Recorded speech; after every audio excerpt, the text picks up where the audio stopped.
बात शुरू हुई थी कीर्ति आजाद से। कीर्ति आजाद ने खुलकर यह कहा था कि ममता बनर्जी के अंदर ही वो काबिलियत है कि वो इंडी ब्लॉक को पूरी तरह से चला पाए। सुनिए जरा कैसे दावेदारी पेश की थी कीर्ति आजाद ने।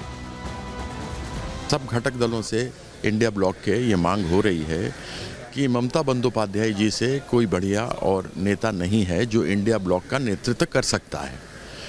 उनका प्रदर्शन आप देखें, यदि कांग्रेस और बीजेपी का डायरेक्ट फाइट देखें तो उनका सक्सेस रेट कांग्रेस का केवल 10% है।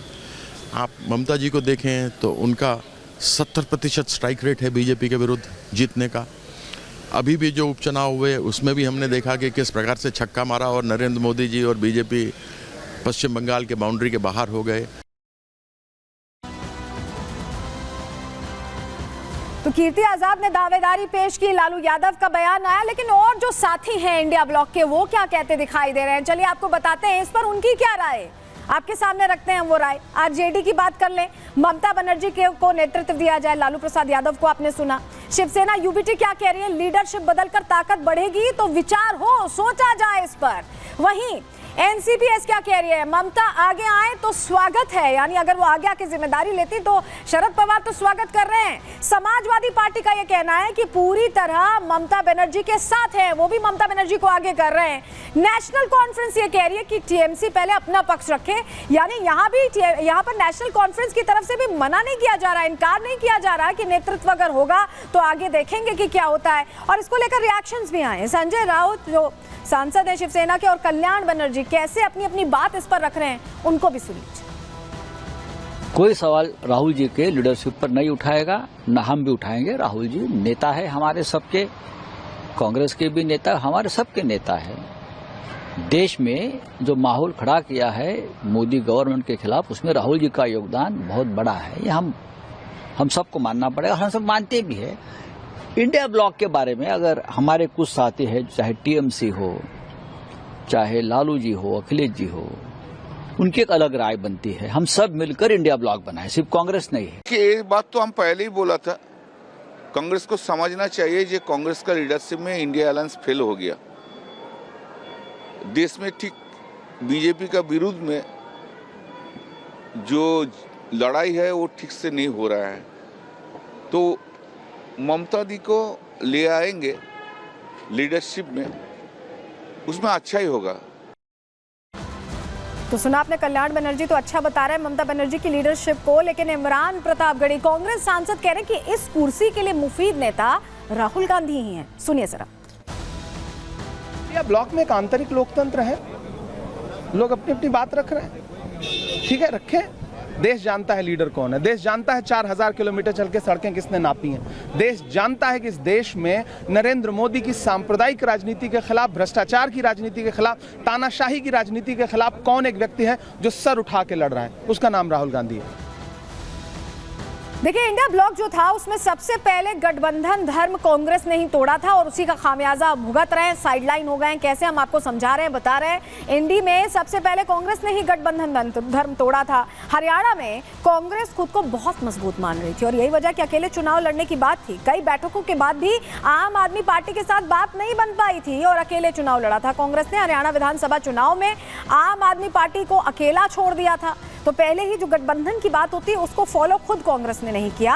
अति आत्मविश्वास में कांग्रेस विधानसभा चुनाव हरियाणा में, जहां पर जलेबियां निकलने की बात हो रही थी, फैक्ट्री खोली जा रही थी जलेबी की, वहां जलेबी की एक फैक्ट्री क्या एक दुकान भी नहीं खुल पाई। और दिल्ली में भी आम आदमी पार्टी ने ऐसे में ऐलान कर दिया कि अब अकेले चुनाव लड़ेंगे, क्योंकि हरियाणा में साइड किया था।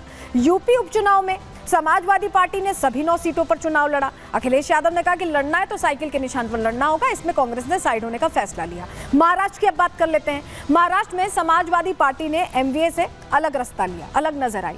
पश्चिम बंगाल में टीएमसी और कांग्रेस अलग चुनाव लड़ ही चुकी हैं, ये आप जानते ही हैं। तो ऐसे में आप समझिए कि अलग अलग मौकों पर जो स्थिति बनी उसको लेकर कहीं ना कहीं कांग्रेस ही जिम्मेदार है और उसके बाद हर चुनाव में यहाँ हार होना बताता है कि बहुत ज्यादा जन समर्थन नहीं मिल रहा। और यही वजह है कि तनातनी अब विपक्ष में भी तेज होती दिखाई दे रही है उस कुर्सी के लिए, जिसका पता नहीं भविष्य क्या है, लेकिन कम से कम कुर्सी की लड़ाई तो शुरू हो गई है। रिपोर्ट देखिए।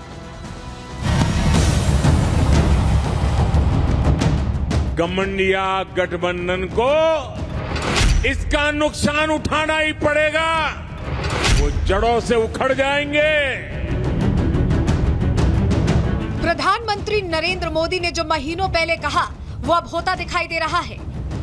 धीरे धीरे इंडी गठबंधन का असली चेहरा समझ में आ रहा है। समझ आ रहा है कि जिस रस्सी से सभी विपक्षी दल बंधे थे उसमें अब कई गांठें लग चुकी हैं।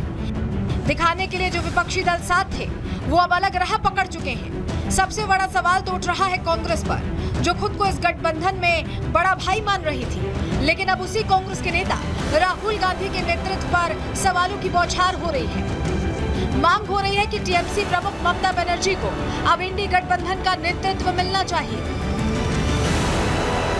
हाल ये है कि जो लालू यादव पहले राहुल गांधी को इंडी गठबंधन का दूल्हा बता रहे थे, वही लालू यादव अब राहुल को घोड़ी से उतरने के लिए बोल रहे हैं। जो समाजवादी पार्टी पहले साथ रहने की कस्में खा रही थी, वही अब चुनावों में कांग्रेस की परफॉर्मेंस पर सवाल उठा रही है। जो उद्धव ठाकरे वाली शिवसेना साथ चुनाव लड़ रही थी, वो विचार करने की बात कह रही है। और अब इंडी गठबंधन में मची इस खींचतान पर बीजेपी हमलावर है। बीजेपी नेता राहुल गांधी को ऑप्शनल लीडर बता रहे हैं। दावा कर रहे हैं कि 2024 में सरकार नहीं बनी तो ये अपने अपने रास्तों पर जा रहे हैं।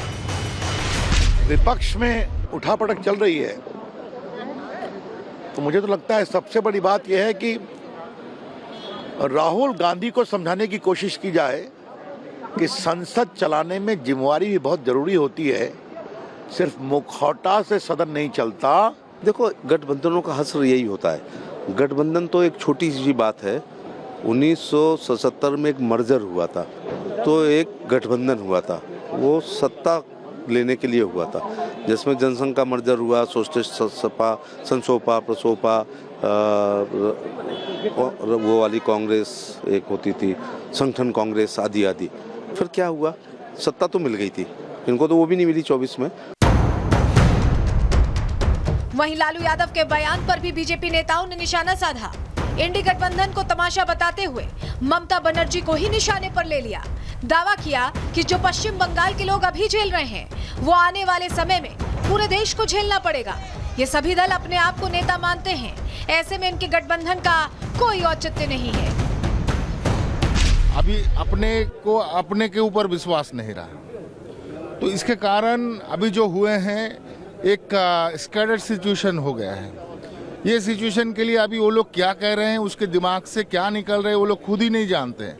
ममता बनर्जी अगर भारत को सुरक्षा देने के लिए उनको नेता बनाया जाएगा, तो जो हम लोग झेल रहे हैं पश्चिम बंगाल में, वही पूरा भारत वर्ष झेलेगा आगे जाके।